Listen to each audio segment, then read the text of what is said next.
Bom dia a todos e todas. É com grande satisfação que recebemos vocês na mesa redonda Por quê e como divulgar ciência no Brasil, da 40ª Semana Científica do Hospital de Clínicas de Porto Alegre. Meu nome é Jonas Salti, eu sou professor da Faculdade de Medicina e coordenador do programa de pós-graduação em Ciências Médicas da Universidade Federal do Rio Grande do Sul. Essa atividade ela foi idealizada pelo PPGCM, esse programa que eu mencionei, em parceria com o Grupo de Pesquisa e Pós-Graduação do Hospital de Clínicas de Porto Alegre. Agradecemos muito o espaço para o desenvolvimento dessa atividade e agradecendo a coordenadora do GPPG, a professora Patrícia Prola, e também a professora Úrsula Matti, que desenvolve ações de divulgação junto ao GPPG, a gente agradece a todos que incentivaram a realização dessa mesa redonda. Fundamental para a formação, para a nossa formação e reflexão como cientistas. E por que o PPGCM está organizando essa mesa? Porque a gente iniciou algumas ações de divulgação científica nesse ano, já tinha algumas ações nos anos anteriores, mas nesse ano a gente está um pouco mais focado nessa parte, como o projeto Cientista na Escola, que é um projeto que promove lives em conjunto com uma escola de ensino fundamental da Zona Norte de Porto Alegre, a Escola Governador Hildo Meneghetti, além de divulgações de vídeos voltados para a divulgação científica de projetos do nosso programa, de alunos e professores do nosso programa, e também porque somos um dos programas de pós-graduação que, junto com o núcleo interdisciplinar da pós-graduação, está desenvolvendo uma disciplina interdisciplinar com pelo menos 20 áreas aí diferentes envolvidas, relacionadas a uma disciplina de divulgação científica nesse ano. Bom, iremos falar sobre divulgação científica no painel de hoje no contexto regional e no contexto brasileiro, e para fazermos esse debate, teremos representantes de 3 iniciativas com enfoques, ações e alcances diferentes. O projeto Ciência na Rua, o URG Ciência e a agência BOI. Cada uma de nossas palestrantes, são 3 palestrantes, elas vão ter 10 minutos nas suas falas. E a parte final da apresentação desse painel, mais ou menos 25 minutos, vai ser para que elas possam responder a perguntas do chat. Então é bem importante que quem está nos assistindo agora faça perguntas, idealmente até direcionada, perguntas para uma ou para outra palestrante, para a gente poder promover esse debate na segunda parte do painel. Bom, iniciaremos o painel com a primeira fala, que será da Mariluce Moura, que é jornalista, coordenadora do projeto Ciência na Rua. Ela atua no campo do jornalismo científico desde 1988, após 2 décadas de trabalho no jornalismo geral e econômico em grandes jornais e revistas brasileiros, incluindo o Jornal do Brasil, o Globo, Gazeta Mercantil, Revista Exame, Senhor e Isto é Senhor. Ela é professora titular aposentada da Universidade Federal da Bahia, a UFBA. E sua fala será: por que divulgar ciência no Brasil e a experiência do Ciência na Rua? Mariluce, é um prazer ter você aqui conosco. Muito obrigado por ter aceito o convite. Agora a palavra está contigo. A gente vai começar a compartilhar os slides. E eu já vou passar aqui. Muito obrigada, Jonas. Eu queria cumprimentar todas e todos, agradecer os organizadores do evento e agradecer em especial ao Jonas Salti pelo convite. E gostaria de só acrescentar na apresentação que você fez de mim, Jonas, aquele trabalho do qual eu mais me orgulho, que é ter criado a revista Pesquisa FAPESP, e ter sido sua diretora até dezembro de 2014, daí é que eu saí para fazer o Ciência na Rua. Bom, então, o Jonas vai me ajudar aqui, porque eu tive uns probleminhas com o meu compartilhamento da minha apresentação. E primeiro destacar que, para mim, é assim, espantoso que uma organização regional em Porto Alegre tenha conseguido fazer até agora 40, essa é a 40ª Semana Científica do Hospital das Clínicas de Porto Alegre. Então, parabéns pelos organizadores e por essa longevidade. Pode passar, Jonas. O que eu queria compartilhar com vocês é que, primeiro, essa resposta de por que divulgar ciência, no Brasil, nós teríamos respostas diferentes de jornalistas e de cientistas. Nós, jornalistas, na nossa prática, nós sabemos que ela implica um pacto fundamental com a sociedade. E esse pacto é fazer narrativas verdadeiras a partir de fatos relevantes, abordados todos como acontecimentos. E, por outro lado, nós temos a ciência como um componente orgânico essencial da vida contemporânea. E, por isso, é um campo rico e indispensável de fatos socialmente relevantes. Ou seja, narrar os fatos da ciência é também uma contribuição fundamental ao exercício da cidadania plena, à construção e à defesa da democracia. Sempre que nós falarmos jornalismo de uma forma legítima, nós estamos falando em compromisso profundo com a democracia e com a cidadania. Pode passar. Bom, isso aqui são, para começar a contar a vocês, esses são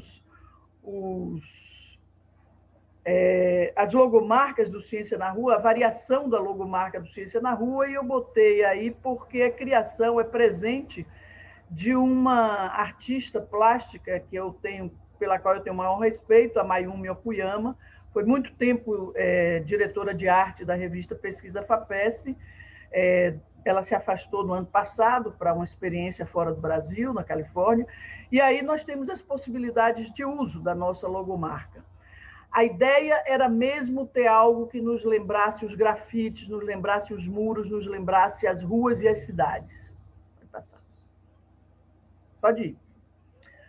Bom, só para dar no anterior, só para dar um histórico rápido, o Ciência na Rua se desdobra dessa forma, né? Primeiro tem esse vago desejo de criar um pasquim da ciência. Para os mais novos, o Pasquim foi um jornal de humor, um semanário fundamental nos anos da resistência à ditadura.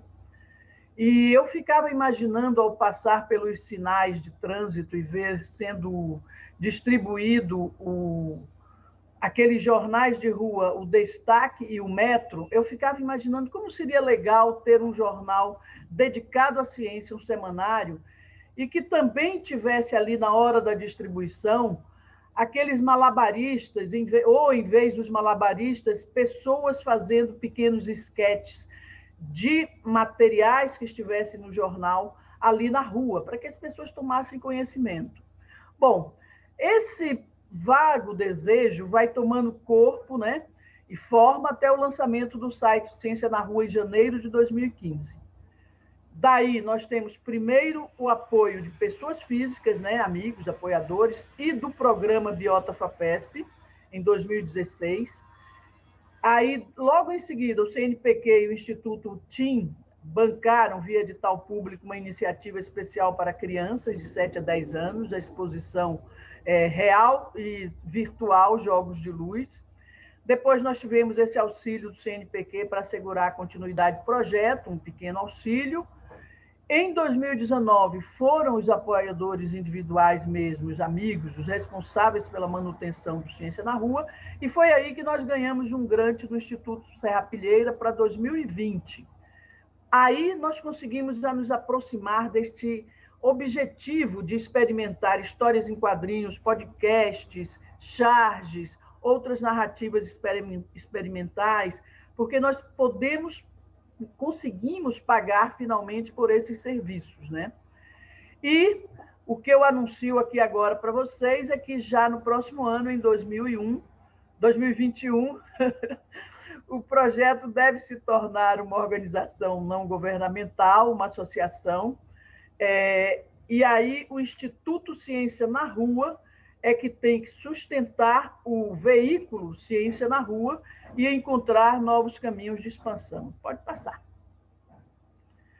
O que nós pretendemos, de uma maneira muito sucinta, nossos objetivos, o primeiro deles é encontrar formas de tornar as notícias de ciência atraentes para o público de 14 a 25 anos, em especial as faixas de baixa renda, né?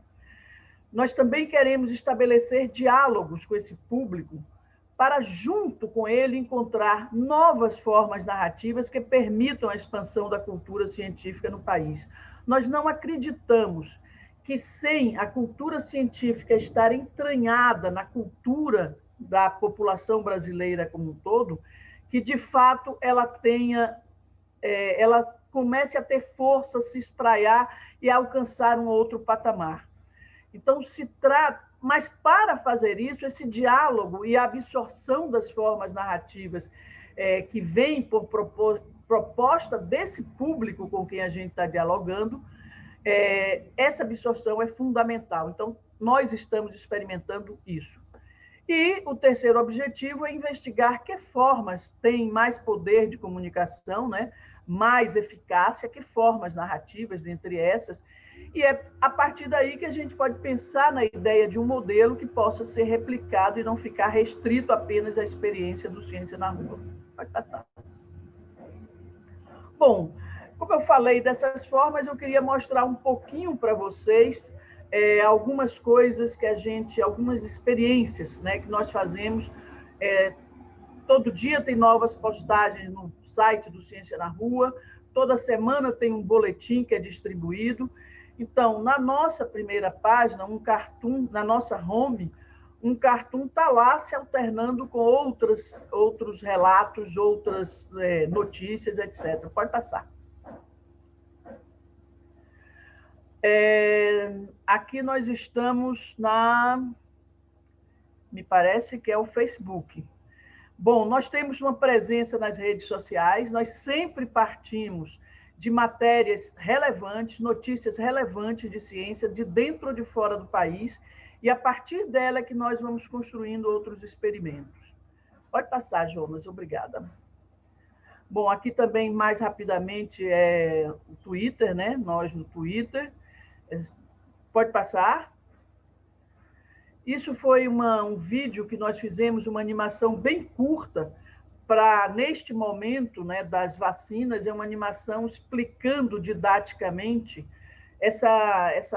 o que é que tem de segredo na tecnologia de fazer vacinas. É um pouco uma visão geral e bem curta para essa informação do público mais jovem.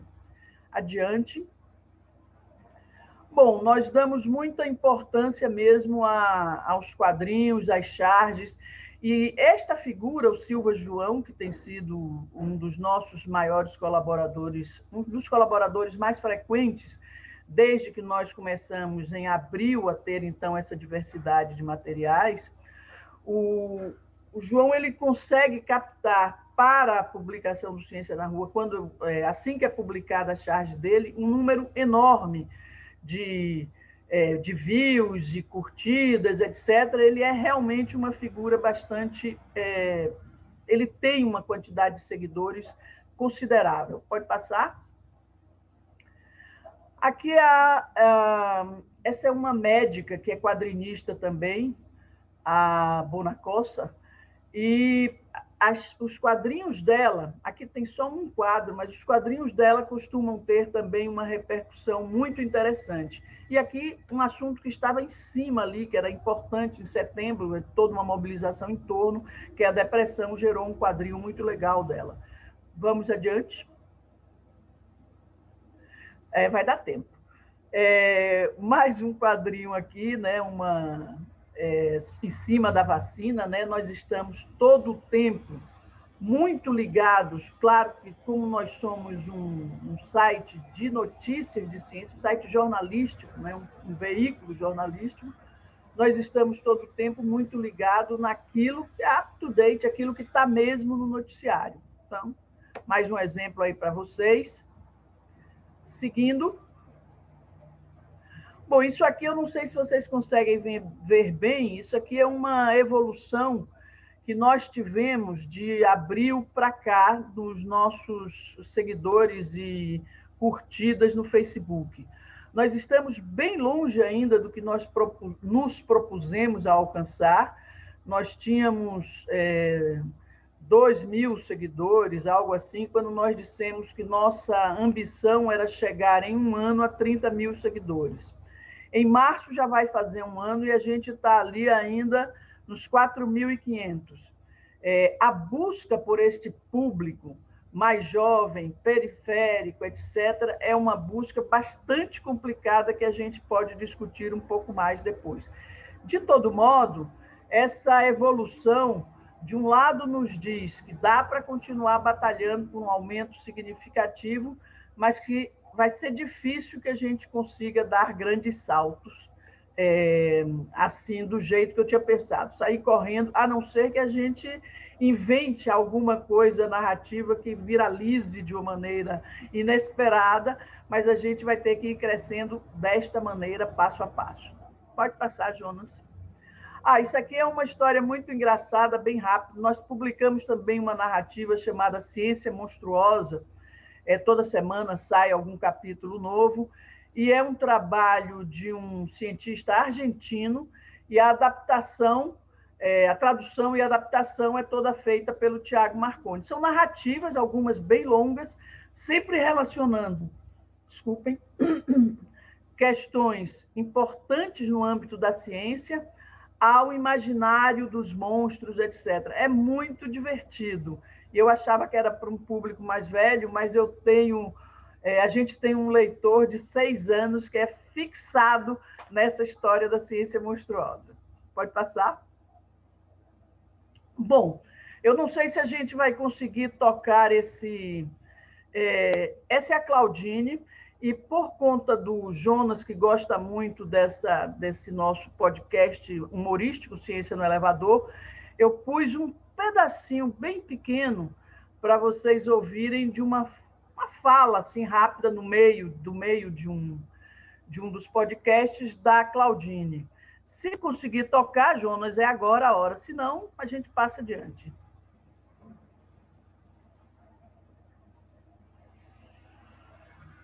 Não vai, né? Pena, vocês não vão dar risada comigo com as maluquices da Claudine. Mas eu recomendo que ouçam. Bom, é isso. Eu fico aqui à disposição para as perguntas. Eu tentei ser o mais objetiva possível para que a gente possa ter tempo para discutir um pouco mais. E, de novo, muito obrigada por este convite para falar aqui para os gaúchos sobre essa experiência do Ciência na Rua, a que eu espero que vocês também adiram, se agreguem. Obrigada. Muito obrigado, Mariluce, né? Inspiradora. A gente vai guardar as perguntas para o final, né? Então a gente vai poder conversar um pouquinho mais. Quem sabe a gente consegue colocar a Claudine aí para fazer a gente rir um pouco. Né? E quem está assistindo aí já tenta dar uma olhadinha ali no canal do Ciência na Rua, de repente já segue eles para a gente tentar ajudar a Mariluce, né? Não só ajudar ela, mas ajudar a sociedade nessa tarefa aí delas terem mais seguidores. Vamos ajudar, né? Vamos se unir nessa batalha. Bom, a nossa próxima fala será da Miriam Barradas. Ela é especialista em planejamento em comunicação e gestão de crises de imagem pela PUC, do Rio Grande do Sul. Ela é servidora da Secretaria de Comunicação Social da URGS, onde atua na assessoria de imprensa e no URGS Ciência, que é um portal de divulgação científica. E a fala da Miriam será: como divulgar ciência no Rio Grande do Sul? A experiência do URGS Ciência. Miriam, contigo a palavra. Bom dia. Primeiro, professor Jonas, muito obrigada pelo convite. É muito importante para a gente do URGS Ciência estar aqui ocupando esse espaço, apresentando o nosso trabalho, trazendo a nossa produção. E eu vou falar um pouquinho por que é tão importante para a gente estar falando aqui hoje. Eu vou compartilhar a tela só um pouquinho. Conseguem ver, né? Certo. Bom, eu vou comentar com vocês um pouquinho da nossa experiência do URGS Ciência, que é um dos veículos de comunicação da SECOM da URGS, que trata especificamente da divulgação das pesquisas aqui na universidade. Antes disso, a Mariluce já trouxe alguns pontos e eu trouxe mais alguns para a gente pensar da importância de se falar e de se pesquisar, de se divulgar a ciência. A gente tem percebido nos últimos 2 anos, talvez um pouco mais, um crescente questionamento do papel das universidades e da ciência como um todo.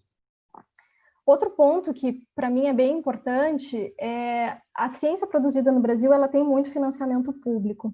E como esse financiamento é a sociedade que nos dá, é tão importante a gente dar o retorno para essa sociedade. O que está sendo feito com esse financiamento, com esse dinheiro público? E as pessoas, a gente percebe, principalmente nesse momento de pandemia, precisam entender como funciona a ciência, a pesquisa, os métodos, o tempo de produção da ciência também, que é muito diferente. Isso a gente tem visto nesse momento de discussão sobre vacina de coronavírus, como as pessoas, no geral, desconhecem o tempo de produção da ciência. E, afinal de contas, é para a sociedade toda que essas pesquisas se destinam. Ok, como podemos fazer isso? Uma das formas é o jornalismo científico. Nós três aqui que estamos na mesa hoje trabalhamos com isso. O jornalismo científico, ele diz respeito à divulgação da ciência pelos meios de comunicação, segundo critérios e o sistema de produção jornalístico. Um fato, para que seja uma notícia, ele tem que atender a determinar ao que a gente chama de valores notícia. Nem todo fato é necessariamente uma notícia. E que são esses valores notícia? Podem ser, por exemplo, atualidade, algo que aconteceu hoje é notícia e o que aconteceu na semana passada já não é mais, já está muito velho. O ineditismo também é uma coisa nova. São alguns dos valores notícia que guiam o jornalismo e a produção das notícias. O jornalismo científico, então, é uma das possibilidades para a gente divulgar a ciência e o processo científico. A partir disso, a URGS, em 2016, criou o URGS Ciência, que é o nosso portal de jornalismo científico, que tem como objetivo justamente aproximar a comunidade, a imprensa externa, das pesquisas, da produção científica da URGS.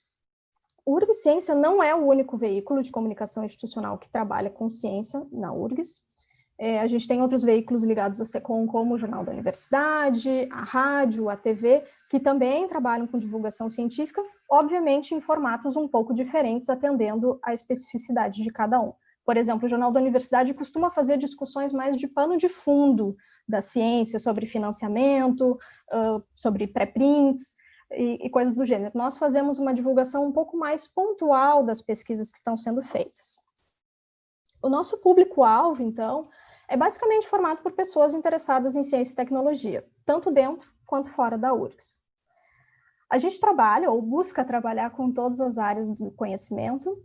Algumas áreas temos mais facilidade de acesso e até de compreensão do que está sendo pesquisado. Outras áreas a gente tem mais dificuldade, como as ciências exatas, por exemplo. E a forma de a gente buscar essas pautas, ela é bem variada também. Por exemplo, uma delas é o nosso repositório digital da URGS, que é o Lume, currículos Lattes de professores, premiações, matérias que às vezes são divulgadas por outros veículos sem muito aprofundamento e que de alguma forma chegam até nós. Nesse caso das sugestões de pauta que chegam até nós, é interessante pontuar que algumas unidades, alguns setores fazem essa interlocução com a SECOM melhor do que outros. Seja porque essa unidade tem um profissional de comunicação, seja porque essa unidade tem uma pessoa que, mesmo não sendo da área, tem uma visão de divulgação científica, de comunicação, e consegue conversar conosco, trazer sugestões que a gente consegue aproveitar melhor. O objetivo do URGS Ciência não é só apresentar os resultados, não é só dizer o pesquisador fez isso e chegou a tal resultado. A gente procura também apresentar o processo de produção da ciência, falar sobre o tempo de produção da ciência. Nem tudo dá certo o tempo todo. Vocês sabem que as pesquisas elas têm muitas etapas que não saiu bem como era esperado, se encontrou um outro resultado. Todos esses meandros da pesquisa a gente também procura apresentar, além, é claro, do impacto dela na sociedade. A gente tem muito foco no interesse público e não na promoção pessoal do pesquisador, isso é bem importante. E um dos nossos maiores desafios, inclusive com os pesquisadores, é fazer essa tradução da pesquisa de uma linguagem, às vezes, muito hermética, dependendo da área, principalmente, para uma linguagem acessível, sem tantos jargões, sem tantos termos técnicos. Às vezes, esses termos técnicos são indispensáveis, mas a gente precisa explicá-los de uma forma acessível para que a pessoa que não seja da área também consiga entender o que está sendo dito. O URGS Ciência, ele faz também uma interface com a assessoria de imprensa da URGS. Como o professor Jonas mencionou no começo, eu também sou jornalista da assessoria de imprensa, a equipe do URGS Ciência também trabalha na assessoria de imprensa.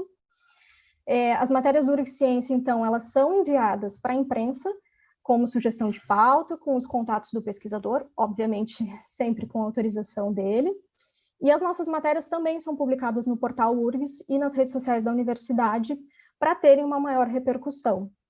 Nós não temos hoje redes sociais específicas do URGS Ciência, na nossa avaliação isso ainda não é necessário, então nós utilizamos as redes sociais da própria URGS para fazer a divulgação. O site do UrgCiência, sim, é um site separado. E eu queria também trazer alguns pontos que o pesquisador deve levar em conta na hora de divulgar a sua pesquisa, tanto para a gente, o UrgCiência, quanto para os veículos externos. Uma coisa bem importante é a disponibilidade para entrevistas e para esclarecimento de dúvidas. Muitas vezes os pesquisadores querem simplesmente mandar o artigo para o repórter ou o trabalho científico para o repórter e dizer, a partir disso, tu pode fazer a matéria. Não, o artigo científico, o trabalho, no geral, ele pode ser a base, ele vai ser a base na maioria dos casos, mas é indispensável essa etapa de entrevistas e depois de esclarecimento de dúvidas, porque às vezes a gente faz a entrevista com o pesquisador e na hora de escrever, de realmente sentar para escrever a matéria, a gente fica com aquela dúvida, será que isso está certo? Será que fica certo eu dizer dessa forma ou usar essa comparação? Então, é importante que o pesquisador fique disponível depois para dúvidas pontuais também, que possam ir surgindo no processo de redação e de edição da matéria. O pesquisador deve saber explicar a pesquisa e a relevância da pesquisa numa linguagem simples, como eu comentei. A gente está falando para um público que não é da área, um público que não necessariamente entende daquele assunto, e a gente tem que pensar que não é um trabalho acadêmico. O texto jornalístico não é um texto acadêmico, o público é diferente, o objetivo é diferente, a própria estrutura vai ser muito diferente, e a linguagem simples é um dos nossos maiores desafios, na verdade. A atualidade, um artigo ou um trabalho recém-publicado ou que tenha relação com algum tema que esteja em pauta na sociedade, costuma ter mais repercussão.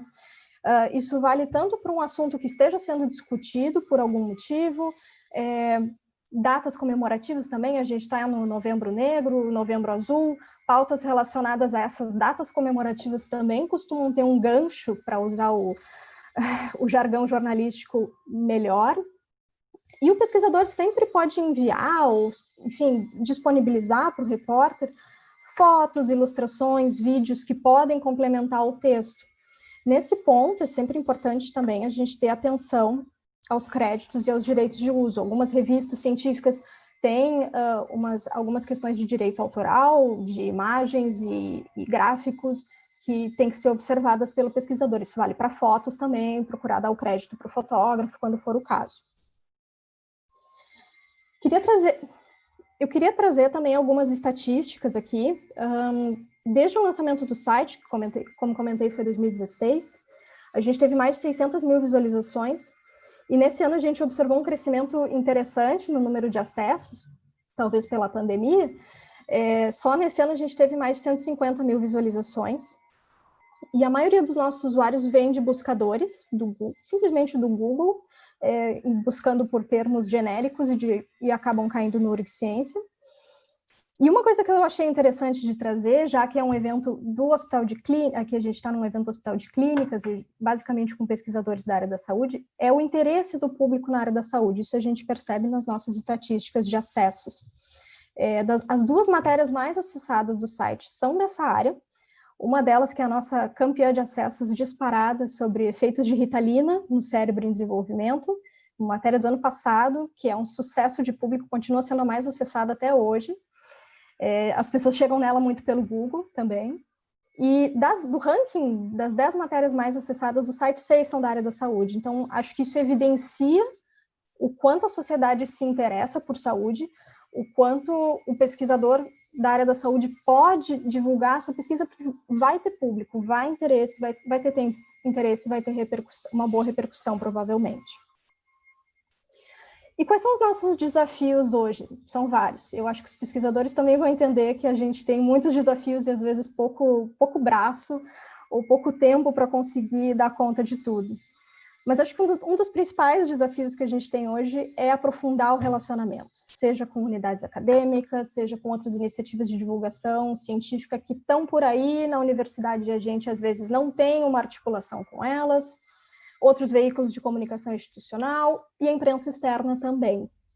É por isso que é tão importante a gente estar aqui hoje, mais uma vez agradecendo o convite do professor Jonas. Acho que aqui é a oportunidade de a gente apresentar o nosso trabalho, de mostrar que estamos aqui há 4 anos, quase 5 anos, fazendo jornalismo científico e divulgando o que a universidade produz, e produz muita coisa de qualidade. E Para finalizar, deixo aqui os nossos contatos. Hoje nós estamos em trabalho remoto, não sabemos muito bem até quando.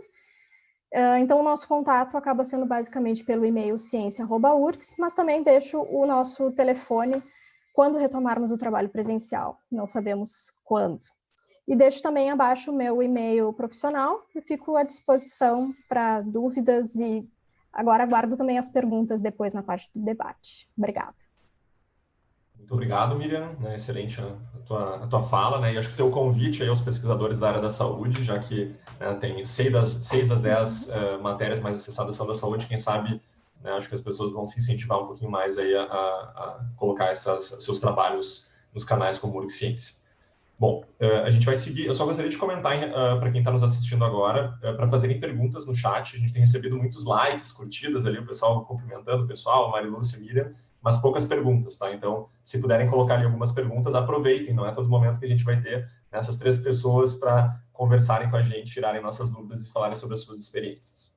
Seguindo, então, a nossa próxima palestrante será a Ana Paula Morales. Ela é especialista em jornalismo científico pelo LabJOR da Unicamp, onde é pesquisadora associada, é editora executiva da revista Ciência e Cultura, da Sociedade Brasileira para o Progresso da Ciência, a SBPC, e ela é cofundadora da Agência Bore. Como divulgar ciência no Brasil? A experiência da Agência Bore é o tema da fala da Ana Paula. Ana Paula, muito obrigado pelo aceite, né, do nosso convite. Tudo contigo. Jonas, obrigada. Eu que agradeço o convite, agradeço em seu nome toda a equipe da organização do evento, que tem um monte de gente nos bastidores também, né? Então, eu vou compartilhar aqui a minha tela para a breve apresentação e a gente conversar um pouco mais na sessão de perguntas.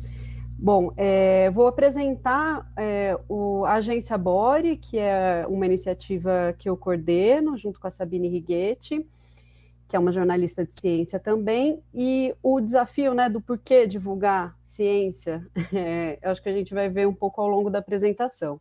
Bom, a Bore, ela é um serviço, basicamente, a gente conecta a ciência com a imprensa, então ela é um serviço voltado para jornalistas, e claro que a gente conta com a colaboração dos cientistas, que são os fornecedores de informação, e também, como a Miriam estava falando, de assessorias de imprensa também, de órgãos que fazem pesquisa, né, universidades e outras instituições também. Bom, um pouco a Bore a gente lançou em fevereiro desse ano, a gente está fazendo 9 meses agora, então ela é recente, né, só que já aconteceu um monte de coisa, né, a gente lançou, 15 dias depois começou a pandemia, teve a notificação do primeiro caso no Brasil, então a gente foi atropelado pela pandemia, que é um desafio e ao mesmo tempo uma oportunidade que a gente está aprendendo bastante, né. A missão da Bore, então, na linha um pouco do que a Marilúcia e que a Miriam falaram, é tentar transformar a sociedade, levando informação científica para ela, e a gente faz isso por meio do jornalismo. Por quê? Né? Existem várias formas, como as duas também falaram antes, de fazer divulgação científica. Existem vários tipos de veículos e formatos. No caso da Bore, a gente fala diretamente com os jornalistas que vão escrever na grande imprensa, né? Isso rádio, TV, jornal, portais, revistas, todo tipo de veículo de comunicação. Então, da gente ter essa ideia e até lançar, no começo desse ano, a Bore, foram alguns anos de trabalho pensando, mas também buscando apoio para isso, né? A gente conseguiu da FAPESP, na primeira fase, a gente conseguiu o apoio da FAPESP por meio do programa PIP, para fazer a parte tecnológica da Bore. Eu vou falar brevemente que tem uma tecnologia por trás, além de ser uma plataforma, né? A gente tem o apoio do Instituto Serra Pilheira, na linha de divulgação científica. A gente tem o apoio institucional do Cielo, então a gente acessa os artigos, né, que serão publicados no Cielo para fazer essa curadoria. E mais recentemente a gente foi contemplado no programa da Google, que é um programa voltado para jornalismo e aceleração de startups, né, ou de projetos, e que a gente iniciou essa semana, né, e que vai até o começo do ano que vem. Bom, que a gente faz? Qual que é o objetivo da Bore, né? A gente quer facilitar a cobertura jornalística da ciência nacional, que está distante da sociedade brasileira, né? Eu acho que foi bem pontuado pela Miriam e pela Marilúcia. O Brasil produz muita ciência, a gente é o 15º maior produtor de ciência do mundo, a gente faz pesquisa de ponta em várias áreas de relevância e impacto internacional, mas, ao mesmo tempo, essa ciência não chega na população, né? a última pesquisa nacional de percepção pública da ciência e tecnologia do ano passado, foi feito pelo Ministério da Ciência e Tecnologia, mostra que 90% da população brasileira não sabe mencionar o nome de uma instituição que faz pesquisa no país, nem o nome de um cientista. Então, assim, está muito distante ainda essa ciência da sociedade e a gente busca aproximar por meio do jornalismo, né? A proposta, né? A gente lançou a Bore, antecipando estudos científicos de pesquisadores brasileiros para a imprensa. Então, como que a gente faz isso? A gente divulga estudos que são inéditos, que eles ainda não foram publicados, né? A gente faz isso mapeando o que vai ser publicado ainda nas revistas indexadas no Cielo, com quem a gente tem essa parceria. A gente faz essa curadoria em termos de relevância jornalística, que a Miriam falou um pouco, né? Temas quentes, atuais, que é próximo da população, o que pode ter o interesse, né? A gente faz um texto informativo sobre aquele estudo e a gente divulga para os jornalistas cadastrados na Bore o próprio estudo, o texto informativo e o contato direto do pesquisador porta-voz. Então, o e-mail e o telefone celular, que é para que o jornalista tenha tempo de fazer aquela pauta. Então, ele vai pegar aquele estudo, ele vai falar com o pesquisador, ele vai produzir a sua matéria e daí ele divulga a matéria no dia que o estudo é publicado ou quando ele quiser, né? Mas pelo menos a partir daí. Isso é muito importante porque antes da gente lançar a Bore, a gente fez uma pesquisa bem ampla, tanto com cientistas brasileiros de todos os estados, mais de 1.600 pesquisadores de todas as áreas, e também com muitos jornalistas de ciência no Brasil. E a gente viu que para o jornalismo, assim, eles têm interesse em divulgar a pesquisa que é feita no país, só que eles têm dificuldade de encontrar, saber onde que estão essas pesquisas, porque são centenas de revistas periódicos científicos brasileiros, fora os internacionais, né? As instituições e institutos, é tudo muito pulverizado, então eles tinham dificuldade de encontrar isso num lugar, e contato também com os pesquisadores, né? E ao mesmo tempo, um aspecto muito importante para o jornalismo é o ineditismo, ser algo inédito, né? Então, às vezes, uma pesquisa, a gente fala, uma pesquisa foi publicada há 3 meses, para a academia é algo super recente, só que para o jornalismo ele já não é recente assim. Então, por isso o ineditismo, né? Então, nesses 9 meses, a gente já antecipou quase 130 estudos nesse formato. Como a gente lançou a Bore logo no começo da pandemia, a gente lançou outros serviços também para acompanhar essa demanda jornalística, né? Então, a gente criou um banco de fontes com cientistas brasileiros que podem falar com a imprensa, então, eles que se voluntariaram, né?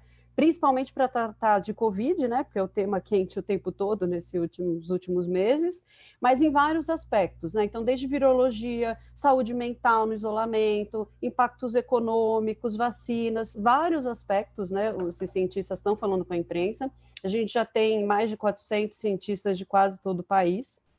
A gente passou a compilar num único lugar lá dentro da Bore todos os estudos científicos de pesquisadores brasileiros sobre Covid-19, então a gente vai elencando lá tudo que está saindo, já tem mais de 700 estudos entre artigos revisados por pares e pré-prints, né?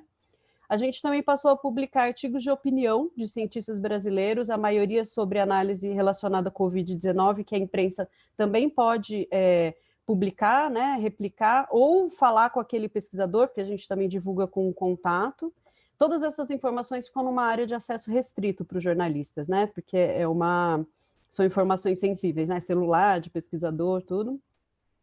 E a gente passou a organizar webinars, a gente fez vários em parceria com Ciência na Rua, desde o começo da pandemia, né? E mais recentemente a gente fez um primeiro e já vai fazer outros a partir do ano que vem, que são bootcamps, são cursos para jornalistas com cientistas sobre temas de ciência.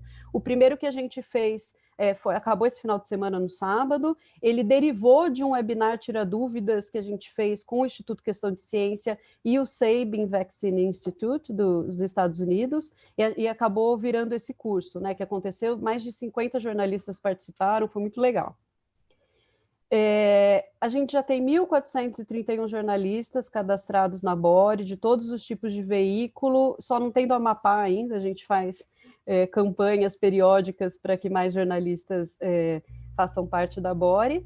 A gente já tem relatos que estão aí, mas eu vou passar brevemente, de jornalistas falando da importância da iniciativa e de como isso tem facilitado a cobertura de ciência, especialmente durante a pandemia.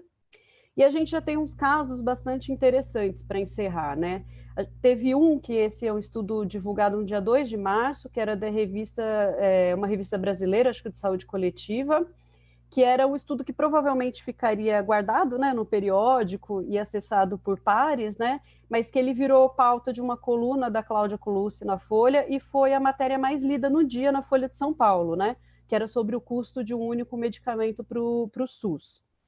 A gente tem alguns outros casos de estudos que tiveram mais de 70 menções na mídia, né, um recente, que é esse do peixe, que é do pessoal da Federal do Rio Grande do Norte, que fala sobre aquecimento global dos oceanos, migração de peixes e consequências para os corais, os recifes de corais de toda a costa brasileira. Teve esse outro no card roxo, que é pesquisa com profissionais da saúde, que também teve muita menção na mídia, e essa pesquisa já está na 3ª fase, os pesquisadores estão fazendo recorrentemente, a gente divulgou essa semana, a 3ª fase. Teve um estudo da Unicamp, que é esse sobre vídeos anti-vacina no YouTube, que eles fizeram com vídeo antes da pandemia, mas que foi publicado inclusive na Science, uma matéria sobre o estudo. E além dessa repercussão da mídia, ótimo, estou encerrando.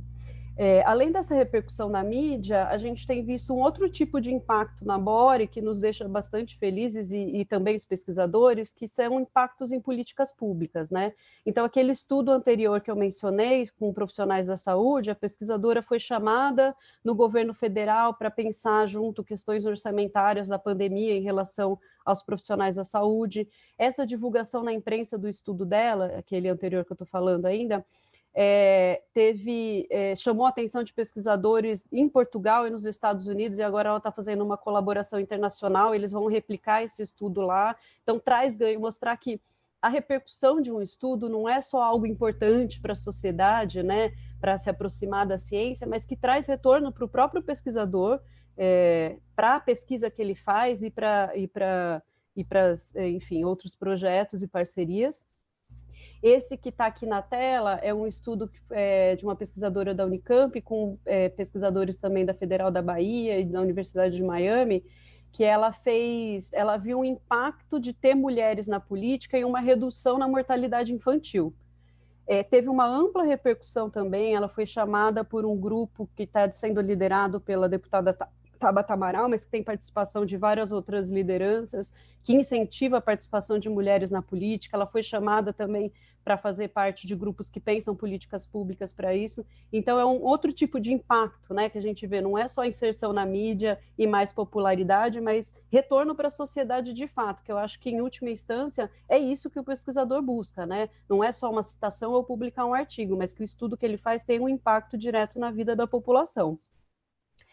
Bom, então a gente acredita que a ciência pode orientar tomadas de decisão em todos os níveis, não só em termos de políticas públicas, como eu mencionei, mas pessoais também. Então, a população que tem acesso a esses estudos, que geralmente é pela grande mídia, ela possa tomar decisões como consumidor, se ela vai tomar vacina ou não, então, né, em nível pessoal, mas também de políticas públicas. A gente acredita na ciência brasileira e no poder transformador da imprensa. Então, a gente busca conectar essas duas instituições, que de uns tempos para cá vêm sendo amplamente atacadas, né, as duas, cada uma de uma forma. Então, a gente busca essa conexão para modificar, como a Mariluz falou, a cultura científica no país. Bom, é isso. Obrigada e fico aberto para as perguntas em seguida. Obrigado, Ana Paula. Excelente apresentação, né? A gente consegue ter... Obrigado novamente por ter aceito o convite. A gente vê 3 iniciativas diferentes, né, mas que têm grandes objetivos em comum. A gente vai começar agora a parte da resposta das perguntas do chat, certo? Vamos combinar o seguinte, eu vou tentar direcionar a pergunta, e daí a ideia é que vocês 3 possam falar sobre cada uma das perguntas. Elas são talvez um pouquinho direcionadas, né, mas acho que vale a pena ouvir a perspectiva de cada uma de vocês. E só um ponto que eu gostaria de colocar ali, o que a Ana Paula falou, né, que 90% dos brasileiros não conhece o nome do cientista, de uma instituição científica. Por outro lado, o interesse deles em ciência e tecnologia é alto. Tem uma pesquisa, os dados que eu tenho são de 2015, eu não tenho esse mais atualizado, mas coloca que até mais, eles têm mais interesse em ciência e tecnologia do que por esporte.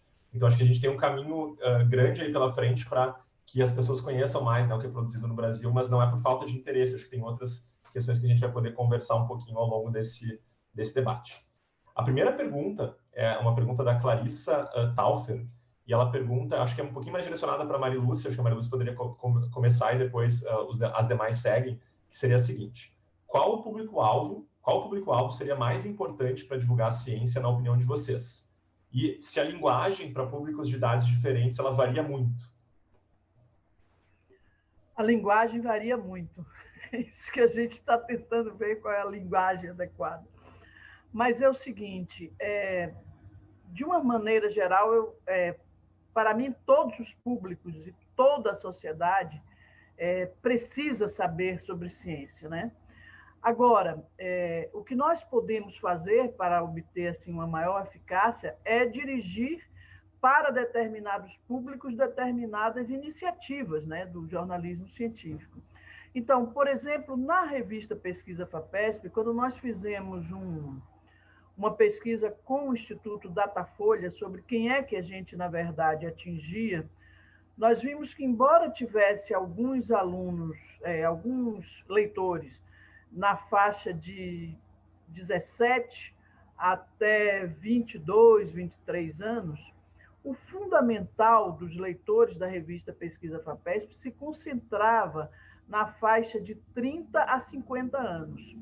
Eu não sei se isso mudou, porque acho que essa pesquisa foi feita há cerca de 10 anos, e naquele momento, para mim, estava visível que era preciso ter outros instrumentos para atingir o público mais novo. Por que eu acho fundamental atingir esse público mais novo, né? Aí, respondendo especificamente uma coisa que é do meu profundo interesse, mesmo com a ressalva de que me parece que toda a sociedade, dos 2 anos de idade até os 100, merece ser informada sobre ciência e inovação e como isso afeta profundamente sua vida, né?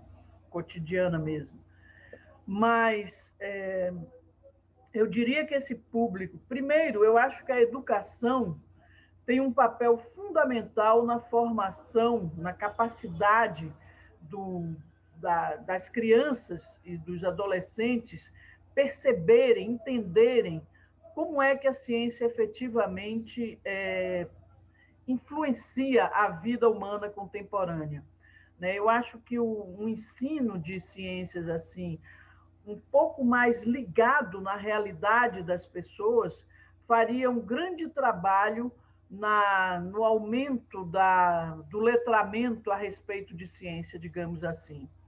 E, a par desse papel das escolas desde a mais tenra infância, eu penso que os museus e as exposições de ciência, né, as exposições, inclusive, fora nos parques, etc., cumprem também esse papel de relacionar, né, de trazer, ou de, na verdade, manter aquela curiosidade natural das crianças permanente ao longo dos anos de crescimento. Então, eu vejo esse grande papel da educação. Depois, já como um instrumento, como público que pode ser alcançado por iniciativas de jornalismo científico, eu acho que o ponto de partida é esse que eu estabeleci para o Ciência na Rua, que é 14 anos. E é fundamental isso, porque se você aumenta, de fato, a compreensão desse grupo de 14 até 17 anos, por aí, sobre o que é a ciência, você aumenta a possibilidade de entendimento dele do espaço social onde ele vive e, quem sabe, desperta novas vocações também, através desses instrumentos. Então, Ciência na Rua foca dos 14 aos 25, por achar que essa é a faixa onde, de fato, nas redes sociais, enfim, naquilo que, nas mídias que atingem os jovens, a ciência é pouco tratada ou é maltratada. Então, de fato, precisaria aumentar muito isso para que essas novas gerações tenham um entendimento do papel da ciência e uma compreensão dos princípios da própria ciência e das notícias da ciência para muito além do que vem sendo efetivo até agora em nosso país. Então, fazendo a ressalva que é importante para todos, eu aplico um foco especial para esse grupo jovem, que eu acho que é definidor do nosso futuro. Deixa eu só te fazer um complemento em relação a isso. A gente teve essa iniciativa, que é o Cientista na Escola, e teve uma das lives que a gente organizou que era justamente sobre método científico. E foi a professora Úrsula que apresentou sobre o método científico, e ela desenhou um experimento, tá? Que era justamente para ver se máscaras funcionavam ou não. Ela pegou um borrifador com uma tinta, ela testou máscaras diferentes, ela via se passava ou não, dependendo da máscara, o controle positivo, negativo. E tinha uma menina de 9 anos que ela era mediadora, tá? Da escola. A gente fez para o ensino fundamental. E essa menina fez uma pergunta para ela sobre a questão por que tem que trocar de máscara, né? Por que teria que trocar de máscara? E a Úrsula perguntou para ela, por que tu acha? Né? E ela respondeu, porque eu acho que a máscara fica suja, deve ficar, né, muito molhada ali, vai passar esse vírus e tal. Então, eu só fiquei assim, será mesmo 14 ou será que até a gente se surpreende com as crianças mais novas? Para mim foi uma grata surpresa, né? Então, só faria exatamente isso. Na experiência dos jogos de luz, que era para crianças, as exposições e os brinquedos, né? eram brinquedos, na verdade, demonstrando princípios da física, né? E era para crianças de 7 a 10 anos, e a reação das crianças aos experimentos, aos brinquedos, era extremamente interessante e inteligente. É muito rico mesmo isso. Mas, enfim, eu acho que a gente tem uma grande possibilidade no jornalismo científico de se aliar para experimentos interessantes dentro das escolas. Eu vejo um caminho legal, interessante por aí também. Por esse lado. Eu não sei se a Miriam, Miriam, de repente teria alguma coisa a acrescentar em relação aos públicos-alvos e tal, depois ela fala. Eu concordo com a Marilúcia no sentido da interlocução com a escola como algo fundamental, e isso, por exemplo, o Cientista na Rua, acho que é Cientista na Escola, né, do professor Jonas, acho que faz um trabalho muito legal e bem interessante em relação a isso. E eu também não conseguiria deixar de pensar, por exemplo, para um público jovem, digamos, adolescente, não usar redes sociais. E quando eu falo de redes sociais, eu não digo nem o Facebook, que já é uma rede social que essa geração já não usa muito, e sim, por exemplo, Instagram ou TikTok. A gente tem que adaptar não só a linguagem, mas também o formato e as plataformas que a gente usa. Isso é bem importante. Eu acho que, por exemplo, o UrgCiência, a gente trabalha com texto, basicamente com texto. A gente ainda está, apesar de estarmos na web, estamos muito no texto, muito mais fechados, um pouco mais tradicional até. Então, a gente, com certeza, tem dificuldade de chegar nesse público adolescente, que eu acho que não vai acessar, dificilmente vai acessar esse tipo de conteúdo. Então, a gente teria que, talvez, se o nosso objetivo fosse atingir um público adolescente, pensar numa forma de divulgação que envolvesse, por exemplo, rede social. E também redes sociais que eles usam e com um estudo bem direcionado para esse público, assim. É isso. Perfeito, Miriam. Ana Paula, né, que tu contribui nessa discussão. Bom, eu concordo, né? Tem todos os públicos são passíveis de ser alvos. Eu acho que a população brasileira, de uma forma geral, precisa. Trabalhar com jovens é muito mais interessante pensando não só pelo interesse, mas também pensando no futuro, né, do próprio país. Então, eles são a próxima geração aí que vai estar tomando decisão. Tem uma pesquisa que foi feita de percepção pública, que foi feita pelo INCT de Comunicação Pública da Ciência no ano passado, especificamente com um público jovem, de 15 a 19 anos. E eles mostram que eles são muito passivos no consumo de informação de ciência. Então, eles não buscam, de uma forma geral, claro, os conteúdos de ciência, e o que eles consomem é o que cai neles. Então, por meio das redes sociais, o que tromba com eles, vídeos no YouTube que acabam entrando, né? Tem os algoritmos que vão te mostrando coisas a partir do que você assiste. Então, eu acho que quanto mais conteúdo para esse público, melhor para que eles trombem e, de repente, passem a procurar outros também, né? Mas uma coisa que eu estava participando agora de um curso, agora de manhã, e me mostraram uma imagem que eu acho que se aplica aqui, que era aquele da Alice no País das Maravilhas com o gato, né? Que ela chega e pergunta para ele, gato, que estrada que eu pego? Daí ele fala, para onde você quer ir? Daí ela fala, não sei. Daí ele fala assim, bom, então qualquer caminho serve. Então, acho que é isso que a gente tem que pensar para a divulgação científica também.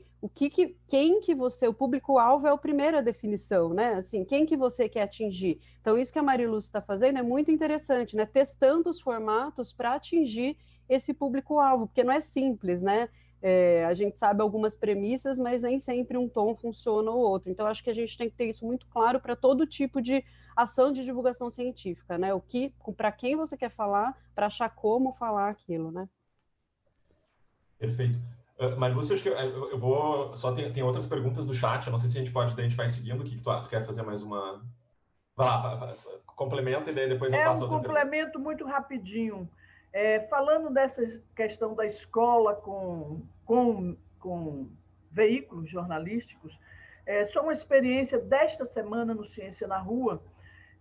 Eu vi uma aquarela, um quadrinho uma história em quadrinhos em aquarela de uma aluna do 2º colegial de uma escola privada de São Paulo, onde ela se manifestava sobre a questão do tráfico de animais silvestres e quanto isso era prejudicial.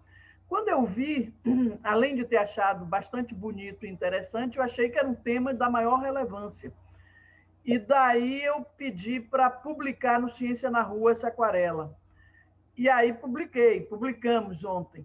Mas o fato é que na escola mesmo nascem trabalhos que já têm em si vocação para serem incluídos num veículo jornalístico. E aí, aproveitando, quando você, Jonas, quiser narrar sobre o Ciência na Escola, eu estou interessada em que você mande para o Ciência na Rua para eu publicar. Que legal. Eu vou seguir aqui com a pergunta, tá? A gente acho que tem mais alguns minutos da nossa atividade. Então, a segunda pergunta é da Patrícia Prola, e ela pergunta, acho que essa pergunta pode ser direcionada para a Ana Paula, tá? Ela pergunta assim, como deveria ser o formato de capacitação de divulgadores de ciência, inclusive os jornalistas? E ela pergunta também se os próprios pesquisadores deveriam participar dessas capacitações. Tu falou de uma delas, né? Então, por isso eu direcionei para ti. Eu acho que sim. Eu não sei se vocês têm ideia um pouco de qual é o universo do jornalismo científico no Brasil. Não estou falando de divulgação científica, que pode abarcar vários formatos. Estou falando de jornalismo, que antes de ser de ciência é jornalismo, né? Pode ser econômico, esporte e tal. Existem alguns bancos que cadastram todos os jornalistas em atividade em redações no país, que tem cerca de 60 mil jornalistas atuando. Para vocês terem uma ideia, educação, que é uma área já restrita, né, um pouco mais especializada, tem uns 3 mil jornalistas, né, que dizem lá que cobrem educação. Para ciência, a gente não chega a 300, né? E muitos desses não são especializados em ciência, eles trabalham numa redação, eles cobrem ciência, mas também cobrem vários outros assuntos. Então, assim, o jornalista especializado em ciência, esse número é pouco. Por isso, né, que é muito importante essa aproximação e a paciência dos dois lados, né, quando tem essa interação entre o jornalista e o cientista. A Miriam falou muito bem essa questão do cientista para estar pronto para responder, para tirar dúvidas. Então, ele tem que ter em mente que o jornalista ele não necessariamente tem uma especialização em ciência, e mesmo que ele tenha, ele pode ter em ciência de uma forma geral, né? Ele não vai ter numa área médica específica ou em bioquímica, ou, né, são especificidades várias. Eu me incluo como pesquisadora, que eu também faço pesquisa, né? Mas quem é cientista, e eu sou biomédica de formação, para vocês terem uma ideia, né? Foi uma trajetória aí. Para quem tem uma formação, eu, como biomédica, se eu pegar um paper de física teórica, eu não vou entender nada. Então, existe essa dificuldade também entre as próprias áreas da ciência. Então, eu acho que para os cientistas, essa é a principal formação que eu diria, né? Que não necessariamente todo cientista tem que fazer uma divulgação científica, porque a gente sabe que tem um monte de outros trabalhos, né? Geralmente, o pesquisador também é professor, no Brasil, então ele já faz essas duas funções, ele tem que administrar o seu laboratório, fazer coisa burocrática, a gente sabe que não é trivial, então não necessariamente tem que fazer, mas uma forma de fazer divulgação científica é, por exemplo, facilitar essa cobertura para os jornalistas, né? Ele virando uma fonte para alguém que queira entrevistá-lo, dando contato, já é uma forma de fazer divulgação, né? Então eu acho que esse tipo de formação, não necessariamente um media training, mas que inserir nas carreiras científicas alguma noção para os pesquisadores é importante. Miriam, não sei se tu quer complementar. Acho que, respondendo especificamente à pergunta, a parte do formato da capacitação, a Ana Paula até uma hora comentou que pensar no público é a primeira coisa, e isso se aplica também. Quem é o nosso público dessa capacitação? Uma capacitação para jornalistas que trabalham com ciência, uma capacitação para jornalistas. Aqui no Rio Grande do Sul, a gente tem poucos jornalistas científicos especializados. A gente percebe muito que é o pessoal que trabalha em geral, na editoria de geral, que trabalha com uma infinidade de outras coisas também. E nas redações aqui, especificamente, as editorias de geral, elas têm muita rotatividade. Então, às vezes, a gente pode pensar numa capacitação para os jornalistas que estão trabalhando agora nos veículos de comunicação, e daqui 6 meses, talvez eles já não estejam mais nesses mesmos veículos, e a gente vai ter que pensar em fazer uma capacitação para esses novos jornalistas que estão lá. É um trabalho, eu diria, quase sem fim, porque a rotatividade é realmente muito grande, e não adianta querer fazer uma capacitação, não adianta muito, assim, querer fazer uma capacitação, e porque esses jornalistas depois vão sair dos veículos e vão para outros, e a gente tem que continuar pensando numa divulgação local aqui, digamos, do estado, né? A rotatividade é muito grande. Eu pensaria primeiro no público, vamos trabalhar com jornalistas que trabalham com ciência, só com ciência, ou com outros temas também. No Rio Grande do Sul, faz um convite para esses jornalistas, acho que é bem importante os pesquisadores participarem, explicarem como funciona o processo científico, o tempo de produção, que não quer dizer que, digamos, eu testei uma substância agora para uma célula de câncer, não quer dizer que essa substância amanhã vai estar na farmácia pronta para o tratamento, que tem toda uma série de trâmites para que essa pesquisa efetivamente chegue, impacte diretamente na sociedade. Eu acho que isso é bem importante, e os pesquisadores, sim, eles têm que participar e têm que, acho que a Ana Paula, que falou em paciência, é um bom termo, muita paciência, vontade de explicar, às vezes de explicar 5 vezes a mesma coisa, dependendo do jornalista, ele vai perguntar 5 vezes a mesma coisa, e o pesquisador tem que ter essa paciência para explicar num termo simples. Sim. Mário Lúcio, acho que é interessante, né? Tu tem acho que a trajetória aí há bastante tempo acompanhando divulgação científica, jornalismo científico. Como é que tu enxerga essa questão de capacitação, né, jornalista, pesquisador? Veja, primeiro eu gostaria de destacar que a experiência de capacitação conjunta de jornalistas e cientistas é a experiência do LabJOR, né? A experiência do Laboratório de Estudos Avançados em Jornalismo da Unicamp, que tem 21 anos, se eu não me engano, 21 agora, né? Mas que é uma experiência que vale realmente a pena ser estudada e entendida tanto por cientistas quanto por jornalistas. Agora, eu penso que quando a gente imagina a formação de cientistas, eu acho que é fundamental a formação de cientistas para trabalhar para ser mais acessível à divulgação científica e ao jornalismo científico. Acho que a Miriam tocou em recados fundamentais para os pesquisadores, né, para os cientistas, e a Ana Paula complementou também. Porque o fundamental é o seguinte: não é possível se inscrever, fazer bons vídeos, fazer bons podcasts, enfim, todas as formas narrativas, não é possível fazê-las se quem está na linha de frente de fazer isso não entende aquilo que vai precisar explicar para o público, né? Seja ele qual público for. Então, essa questão da paciência, primeiro, o cientista precisa compreender que o jornalismo é também um modo de conhecimento e implica uma outra forma de abordar o mundo, abordar a realidade.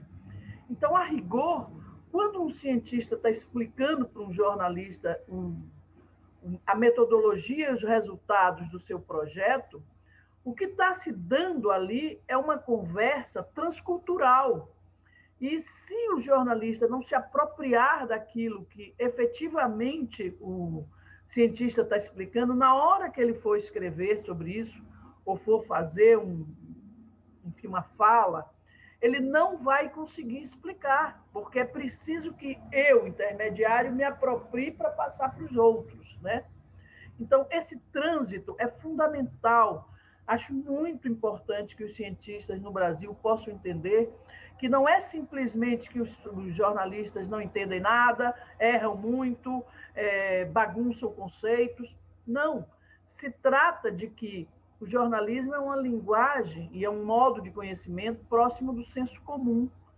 E é essa transculturação que vai se dar via jornalismo científico. É claro que se o cientista for treinado, seja no LabJOR, seja onde for, né, novas experiências que se façam de treinamento, para entender esse meio de campo, esse trânsito, e para respeitar, inclusive, o jornalismo como uma outra instância, um outro modo de conhecer, vai ficar muito mais fácil. Ao mesmo tempo, o jornalista também precisa entender essa questão dos tempos que a Miriam falou, do método científico que a Ana falou, porque senão fica difícil essa conversa entre duas culturas distintas serem muito produtivas em benefício da sociedade.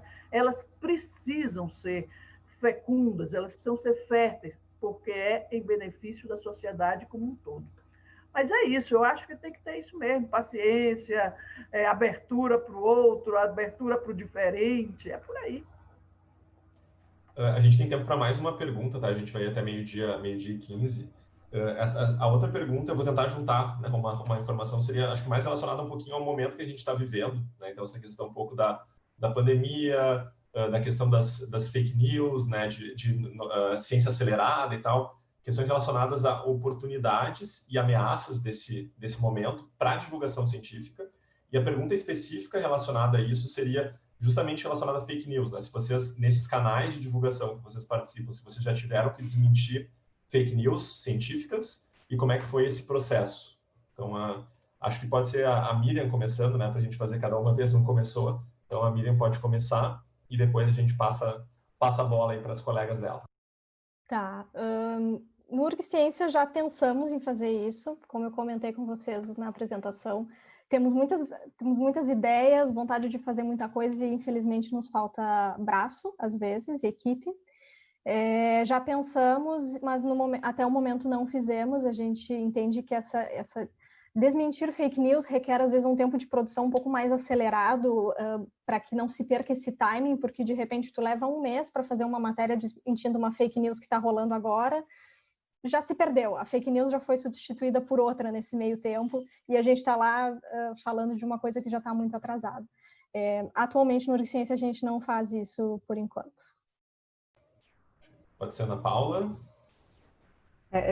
Teve um estudo que foi capa da Science em 2018, então pré-pandemia, pré-tudo, né, que mostrava o quanto, era um estudo no Twitter, mas que fake news, elas se propagam com uma velocidade, uma profundidade até 100 vezes maior, ou 1000, dependendo do tema, do que a notícia verdadeira. Então, ela atinge muito mais gente e de uma forma muito mais rápida do que uma notícia verdadeira. E as pessoas que têm contato com aquela notícia falsa não necessariamente depois vão ter contato com uma notícia verdadeira desmentindo aquela fake news. Então, por isso que isso é bastante importante, né? A gente tem que ter em conta que existe uma indústria, de fato, da fake news, porque assim como para produzir conteúdo de qualquer forma, jornalístico, ou seja, gasta-se dinheiro, né? Você precisa de um profissional fazendo aquilo, e as fake news são muito catchy, então tem, às vezes, um elemento gráfico, é um meme, é alguma coisa assim, então alguém fez aquilo, né? Teve um investimento de tempo e de dinheiro naquilo.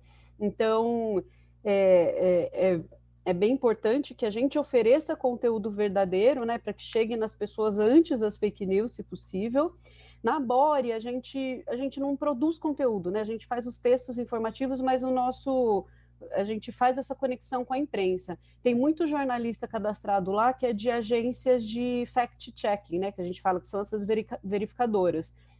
Então tem aos fatos, a agência Lupa, os jornalistas estão lá, então toda vez que eles têm que desmentir alguma fake news, eles acessam os bancos, os cientistas que estão no banco de fontes da Bore para ter esse contato e ter uma resposta até rápida, né, porque o contato é direto lá. Então é dessa forma que a gente atua, não diretamente, mas intermediando essa relação. Agora a gente escuta a Marilúcia, só a pergunta foi da Clarissa Taufer, tá? Que eu não falei o nome dela. Mas foi ela que perguntou. Marilúcia, teve né? Oi. Diretamente, a gente já foi até acusado de fazer não é? Eu já fui acusada por um cientista de fazer plágio, não fake news. Eu fiz uma tradução de uma matéria e o cara disse que a tradução não era minha, era de uma jornalista inglesa e que eu tinha me apropriado, enfim. Mas fake news nunca aconteceu até hoje no Ciência na Rua, e eu não lembro de ter acontecido jamais na pesquisa FAPESP também, nem antes, Gazeta Mercantil e tal. Desculpa. Mas eu gostaria de dizer o seguinte, nem sempre é a fake news que faz o tremendo desserviço da desinformação, né? Se a gente pensa, por exemplo, no que aconteceu ontem aqui no Brasil, desculpem, a gripe está atrapalhando. Se a gente pensa no que aconteceu em relação à vacina, a Coronavac, a gente realmente está diante de um quadro assim terrível, né?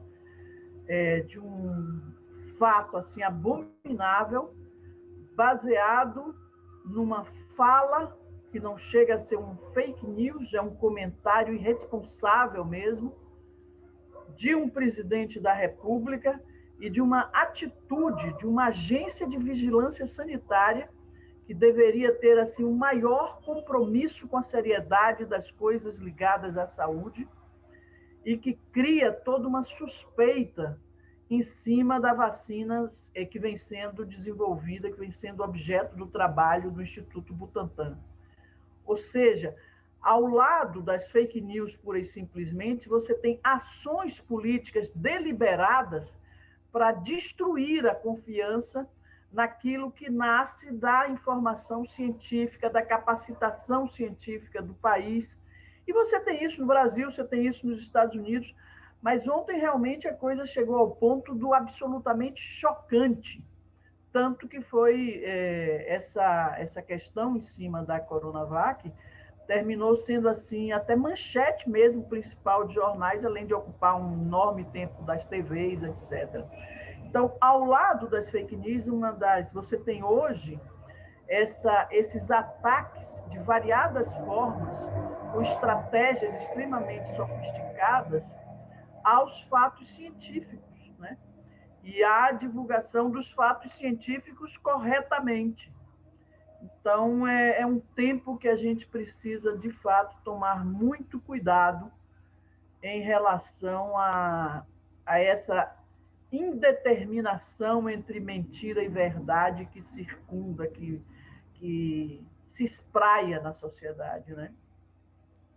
Então, com esse último comentário da Marilúcia, né, a gente vai ir para o encerramento agora desse painel. Acho que é bem importante, né, a gente mostra o exercício que é de cidadania, né, de promoção da cidadania, de talvez alfabetização científica da população, justamente para que a gente fique cada vez menos suscetíveis a esse tipo de efeito que ela acabou de nos relatar. Então, acho que serve também como provocação para todo mundo, né, atuar e atuar mais como cidadão realmente no nosso país. Eu só queria comentar que, numa disciplina que a gente está fazendo, que é a divulgação, a gente fez uma apresentação dos alunos sobre qual era a motivação que eles estavam fazendo a disciplina. São cientistas de diversas áreas da universidade, são 111 que estão fazendo com a gente. O modelo virtual possibilitou esse número grande. A grande parte respondeu que eles estão mobilizados pelas fake news. Então, assim, a gente quer produzir conteúdo, a gente quer que o conteúdo chegue nas pessoas e que isso não pode continuar dessa forma, né? Que realmente as pessoas têm que estar informadas e essa, né, a alfabetização, seja como a gente for falar em relação à ciência para a sociedade, ela deve chegar. Dito isso, a gente encerra o painel. Então, agradeço muitíssimo a Marilúcia Moura, muitíssimo a Miriam Barradas, muitíssimo a Ana Paula Morales. A gente teve uma oportunidade enorme aqui de ouvir uma iniciativa, talvez mais de cunho nacional, voltada para um público jovem, uma iniciativa nacional, realmente, né, de aproximação jornalistas-fontes, né, que é a agência Bore, e uma iniciativa local do Urgsciência, todas elas bem-sucedidas. A gente colocou os sites de vocês no chat, para as pessoas poderem acessar, né? E novamente, só tenho a agradecer. Tenho certeza que todo mundo aqui achou extremamente prazeroso ouvir as falas de vocês nessa manhã, e o almoço nos chama aí, então a gente vai agora para o almoço. Um abraço, muito obrigado a todos que nos assistiram.